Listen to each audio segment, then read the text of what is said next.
Naqueles dias, Maria partiu para a região montanhosa, dirigindo-se apressadamente a uma cidade da Judeia. Entrou na casa de Zacarias e cumprimentou Isabel. Quando Isabel ouviu a saudação de Maria, a criança pulou no seu ventre. E Isabel ficou cheia do Espírito Santo. Com um grande grito, exclamou: Bendita és tu entre as mulheres, e bendito é o fruto do teu ventre. Como posso merecer que a mãe do meu Senhor me venha visitar? Logo que a tua saudação chegou aos meus ouvidos, a criança pulou de alegria no meu ventre. Bem-aventurada aquela que acreditou, porque será cumprido o que o Senhor lhe prometeu. Então Maria disse: A minha alma engrandece o Senhor, e o meu espírito se alegra em Deus meu Salvador, porque olhou para a humildade de sua serva. Doravante todas as gerações me chamarão bem-aventurada, porque o Todo-Poderoso fez grandes coisas em meu favor. O seu nome é santo, e sua misericórdia se estende de geração em geração a todos os que o respeitam. Ele mostrou a força de seu braço, dispersou os soberbos de coração, derrubou do trono os poderosos e elevou os humildes. Encheu de bens os famintos e despediu os ricos de mãos vazias. Socorreu Israel seu servo, lembrando-se de sua misericórdia, conforme prometera aos nossos pais, em favor de Abraão e de sua descendência para sempre. Maria ficou 3 meses com Isabel, depois voltou para casa. Palavra da salvação. Glória a vós, Senhor.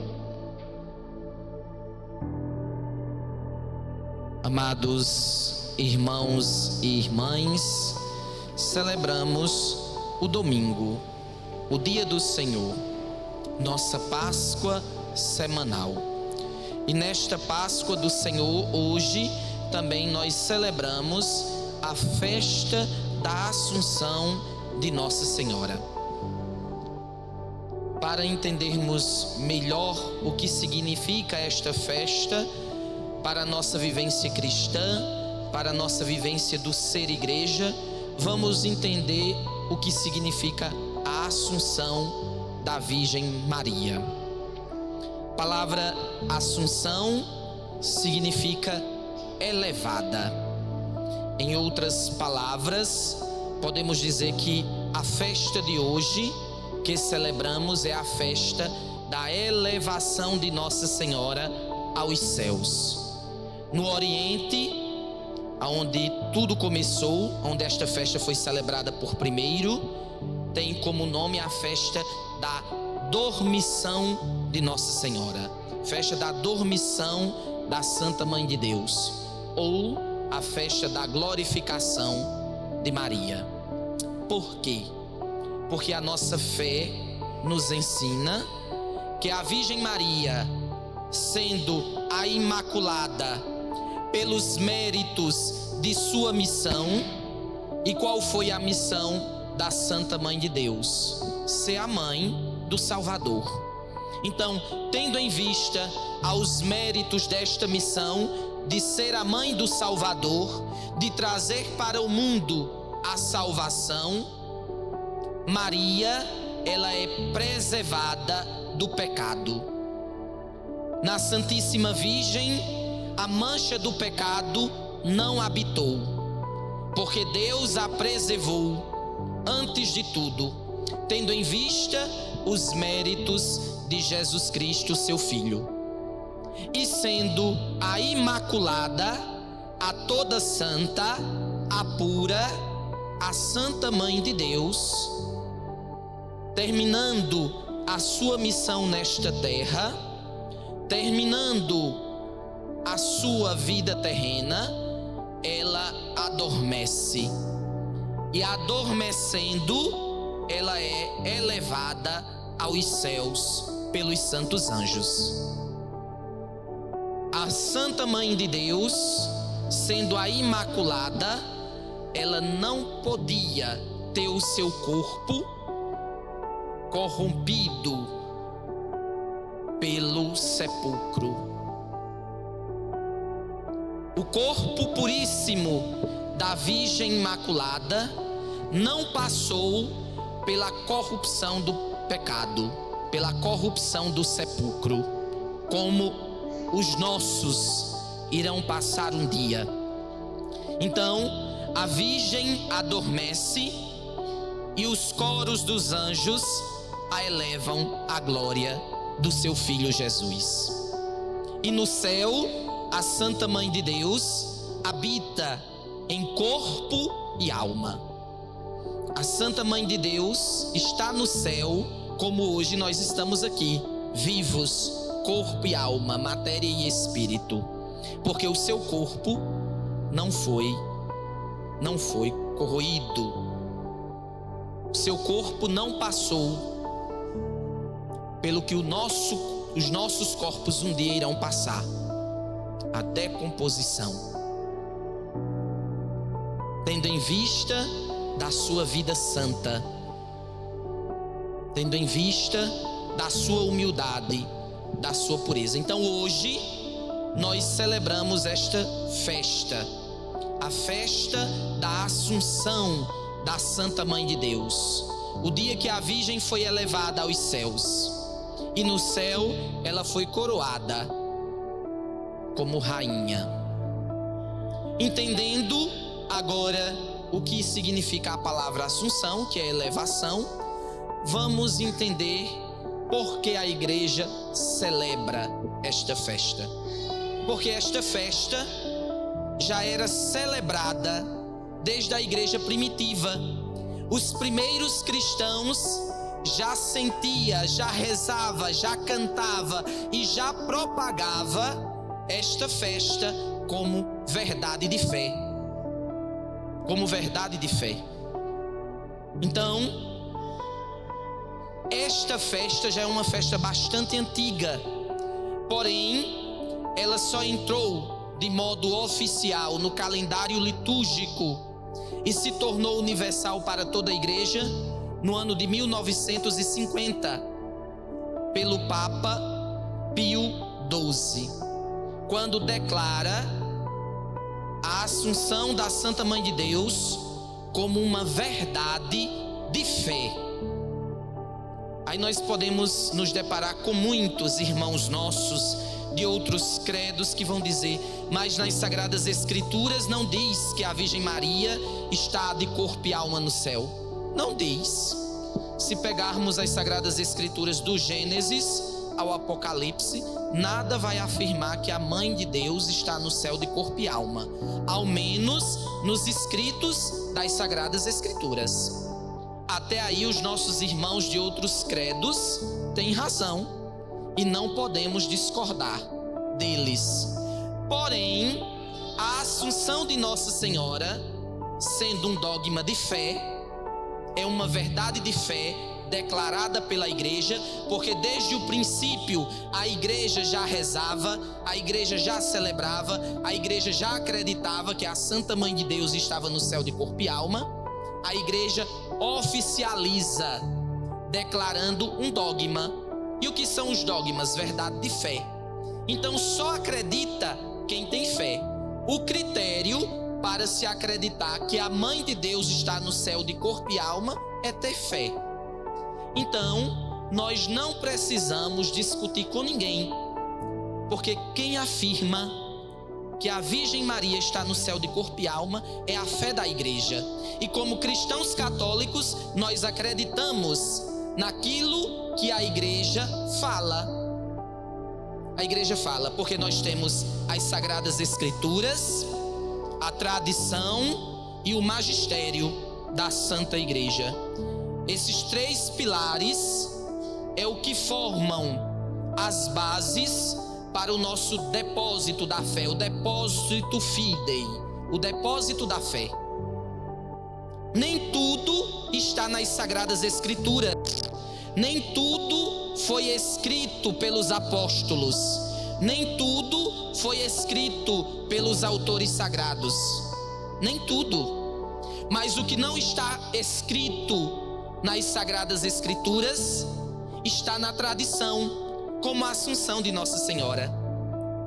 Não está nas Sagradas Escrituras, mas os que vieram antes de nós, aqueles que conviveram com a Santa Mãe de Deus, já celebrava esta verdade.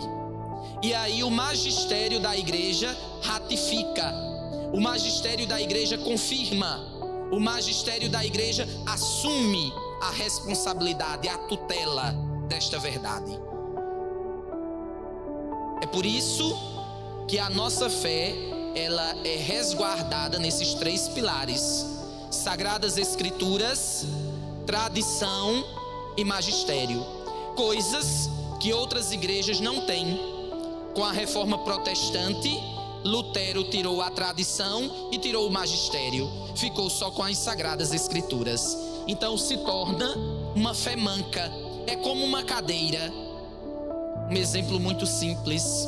Temos um banco de 3 pernas. Um banco. Se cortarmos 2 pernas, o banco não se sustenta. Então Lutero, quando tirou a tradição e o magistério, ficou como um banco que não se sustenta. Nós temos esses 3 pilares: Sagradas Escrituras, tradição e magistério. É por isso que é uma verdade de fé. Então só acredita quem professa a fé católica. Quem não professa a fé católica não acredita que Nossa Senhora está no céu de corpo e alma. E nós não precisamos discutir com ninguém, porque é a nossa fé que garante a fé apostólica que nós recebemos da igreja. Então hoje nós celebramos essa verdade de fé. A Virgem Maria se torna para nós a aurora de um novo tempo.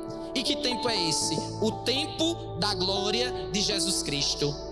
Porque sendo preservada do pecado, a Virgem Santíssima, ela já vive no céu aquilo que um dia nós iremos viver: a glória do seu Filho Jesus. É por isso que a festa da Assunção de Nossa Senhora, da sua subida, da sua elevação para os céus, vem falar a todos nós, igreja, corpo místico de Cristo, que a Virgem Santíssima, ela nos precede nas alegrias celestes. Ela nos precede na glória do seu Filho.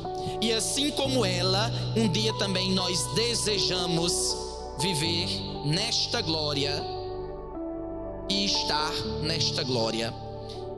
A festa da Assunção da Santa Mãe de Deus é no seio e no coração da Santa Igreja um farol luminoso que renova em nós a nossa esperança da eternidade, da glória, como nos lembra o apóstolo Paulo. Um dia receberemos um corpo glorificado, um corpo semelhante ao corpo do nosso divino Salvador Jesus Cristo. E o que é este corpo glorificado? É o corpo aonde o pecado não mais habita, aonde o pecado não pode mais manchar, aonde o pecado não pode mais destruir. Então a Virgem Maria se torna este sinal para a igreja peregrina, para nós, esse sinal luminoso de esperança, que um dia com ela estaremos na glória do céu. A Virgem já vive de forma perfeitíssima aquilo que um dia nós esperamos viver. Então, já contextualizando o que é a Assunção de Nossa Senhora, que é sua elevação e que é uma verdade de fé, adentremos no texto sagrado do Santo Evangelho. O texto de hoje é um dos textos mais conhecidos do evangelista São Lucas, que é a visita de Nossa Senhora à sua parenta Isabel. Nossa Senhora, recebendo a mensagem do mensageiro de Deus, Gabriel, o anjo da boa notícia, que ela seria a mãe do Salvador, e também recebendo a notícia que a sua parenta Isabel, de idade avançada, estava grávida, Maria sai apressadamente para a Judeia. Maria morava na região da Galileia, Nazaré, uma pequena cidadezinha. E Isabel morava na região montanhosa da Judeia.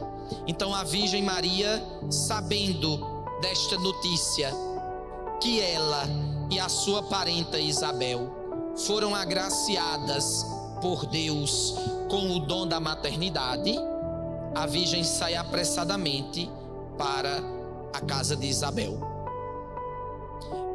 E a cena do evangelho de hoje é dominada por essas duas mulheres, a Santíssima Virgem Maria e Isabel. E chegando na casa de Isabel, como diz o texto sagrado, entrou na casa de Zacarias e cumprimentou Isabel. Aqui nós já vemos, amados irmãos e irmãs, um movimento bastante diferente, porque pela cultura da época, a Santíssima Virgem deveria saudar Zacarias, o dono da casa. Porém, Nossa Senhora não dirige a palavra a Zacarias, vai diretamente para Isabel e a sauda. Quando a Virgem Maria realiza este gesto de saudar Isabel, o autor sagrado Lucas está mostrando que agora é um novo tempo. É um novo tempo. E que tempo é esse? O tempo do reino de Deus, que começa com o anúncio da encarnação do Verbo. É um novo tempo. É um novo tempo. E diz que quando Maria saudou Isabel, a criança pulou no seu ventre e Isabel ficou cheia do Espírito Santo. Aqui nós também temos que ver outra coisa. A saudação de Maria era a tradicional saudação de um judeu, o Shalom, a paz. A Virgem, ela como modelo de discípula, de quem se coloca a caminho, porque quando ela sai de sua casa e vai até a região montanhosa da Judeia para visitar Isabel, ela já prefigura um modelo novo de ser discípulo, de ser discípula, que é o modelo ideal do reino, aquele que se coloca a caminho. Como nós sabemos que o caminho é muito caro para os textos lucanos. Lucas tem uma teologia própria para expressar o caminho em seus escritos, porque o caminho é o lugar do discipulado, é o lugar do discípulo. O verdadeiro discípulo é aquele que se coloca a caminho, e isso a Santíssima Virgem Maria fez. É por isso que ela se torna o modelo ideal do discipulado. E quando ela sauda Isabel com o Shalom, com a paz do Senhor, diz que a criança que estava no ventre de Isabel pulou de alegria. E Isabel ficou cheia do Espírito Santo. Primeiro nós temos que entender que a Virgem já antecipa a paz que nosso Senhor vai desejar aos seus apóstolos quando Ele ressuscita, que os apóstolos estavam trancados com medo. A paz esteja convosco.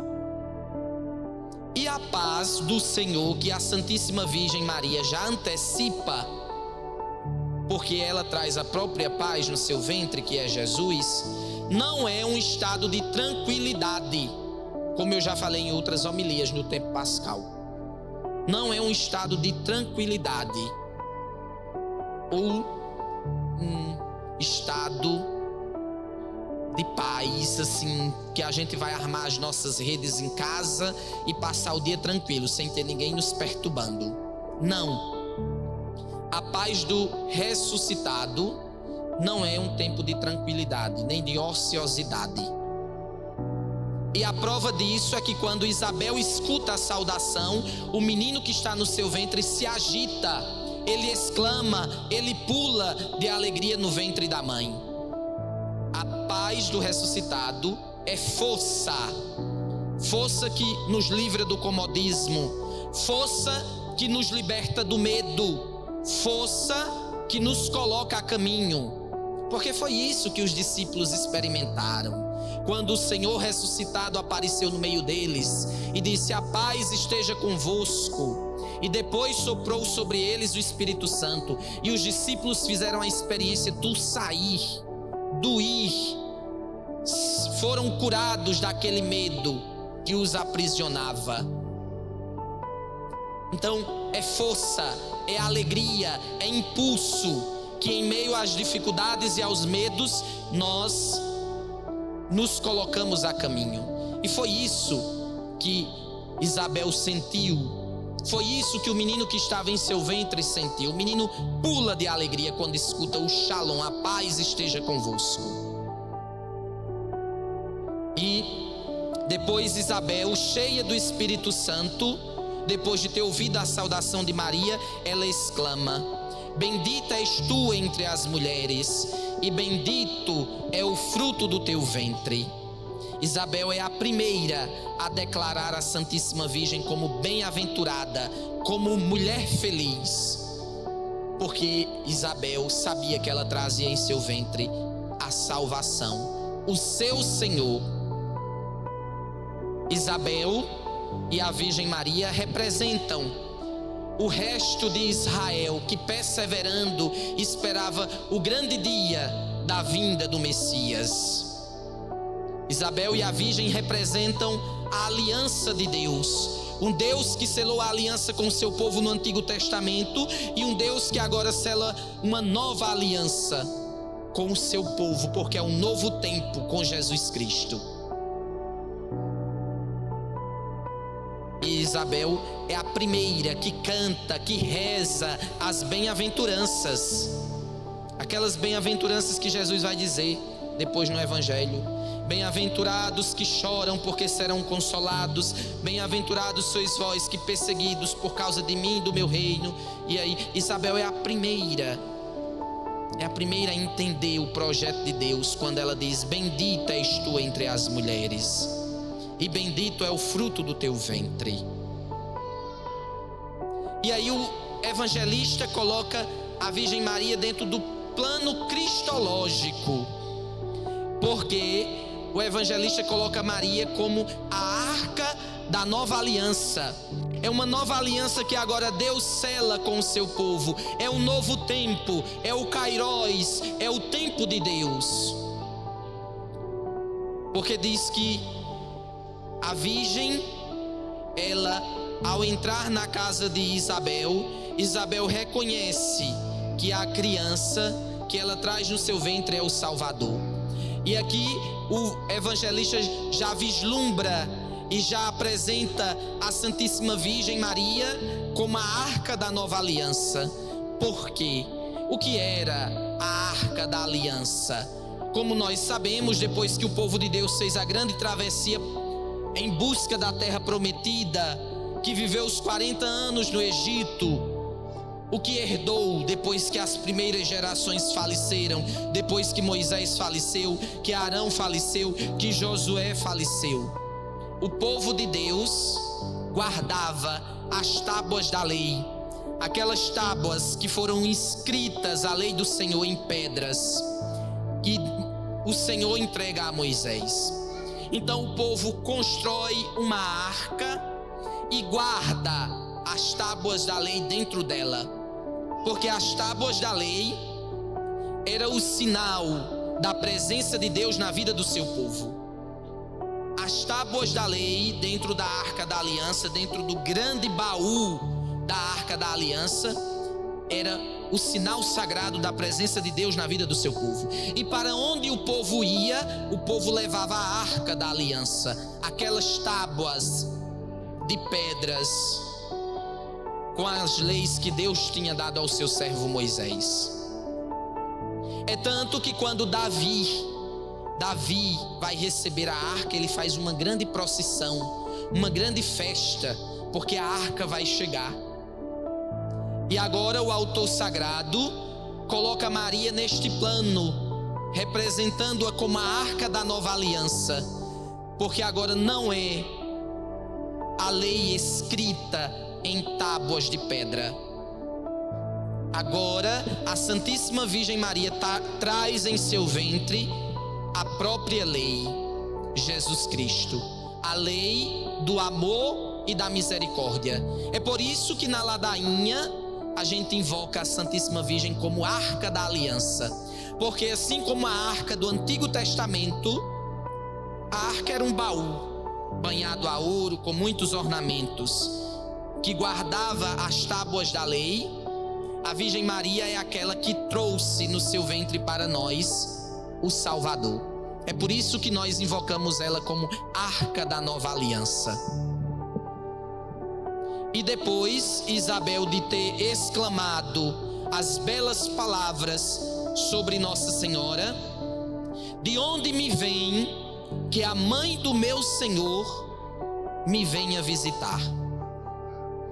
As palavras de Isabel são as mesmas palavras que o rei Davi exclamou quando recebeu a arca da aliança na sua casa: da onde me vem a honra que a arca da aliança venha até mim. Foi o que o rei Davi exclamou quando ele recebeu, quando ele esteve na presença da arca da aliança lá no Antigo Testamento. O rei Davi exclama: da onde me vem a honra que a arca da aliança venha até mim. Isabel usa as mesmas palavras de Davi: da onde me vem a honra que a mãe do meu Senhor me visite, que a mãe do meu Senhor venha à minha casa. Porque Isabel reconheceu que Maria era esta nova arca da aliança, porque ela não trazia mais, não era mais as tábuas que vinham até ela, mas era a própria lei viva no ventre da Santa Mãe de Deus. Depois de tantas palavras bonitas exclamadas por Isabel, que estava cheia do Espírito Santo, que ela falou isso por obra, graça do Espírito Santo, vocês acham que ainda precisava estar escrito nas Sagradas Escrituras que Nossa Senhora está no céu de corpo e alma? Não precisa.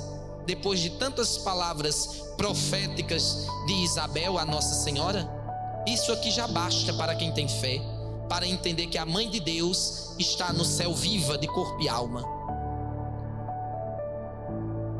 E a Santíssima Virgem, depois de tudo isso, de tantos elogios dirigidos a ela, ela toma a palavra de Isabel. Ela toma a palavra e canta o Magnífica. A minha alma engrandece ao Senhor, o meu espírito se alegra em Deus meu Salvador, porque Ele olhou para a humildade de sua serva. Doravante todas as gerações me chamarão de bem-aventuradas, de bem-aventurada, porque o Todo-Poderoso fez grandes coisas em meu favor. E aí ela continua o cântico do Magnífica, que a Virgem Santíssima ela reza neste encontro bonito com sua parenta Isabel. Resume toda a história de fé do Antigo Testamento, do povo de Israel. O cântico do Magnífica que a Virgem Maria ela reza diante da sua prima Isabel, da sua parenta Isabel, é um resumo da oração do povo hebreu, do povo de Israel, do povo que permaneceu fiel à espera do Messias. Não é um cântico onde a Virgem Maria auto se exalta, auto se proclama bem-aventurada. Não, porque ela não tinha essa necessidade, porque ela sabia que toda honra e glória era para o seu filho Jesus, não era para ela. Ela exclama aquilo que Israel desde outrora já exclamava, já suplicava, já pedia, e ela reconhece os favores de Deus na vida do seu povo e na sua vida.